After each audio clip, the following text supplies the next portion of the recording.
জ্বালা রে জ্বালা, অন্তর জ্বলে যায়।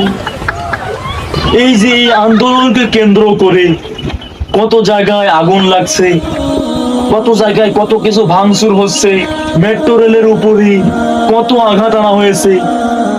এই যে ক্ষয়ক্ষতিগুলো হচ্ছে এই আন্দোলন করার ফলে, এই ক্ষতিগুলো পূরণ করার জন্য টাকা লাগবে না? এই টাকাগুলো কোথা থেকে আসবে? এই জনগণ থেকে তো। এই যে তোমার সপ্তাহেরও বেশি ওয়াইফাই নেট এগুলো বন্ধ ছিল, কোটি কোটি কোটি টাকা লস হয়ে গেছে। এই টাকাগুলো কোথা থেকে উঠবে? জনগণ থেকেই তো। জনগণ মানে আমাদের কাছ থেকে এই টাকাগুলো নেওয়া হবে। আমরা গরিব মানুষ, এত টাকা আমরা কোথা থেকে দেব?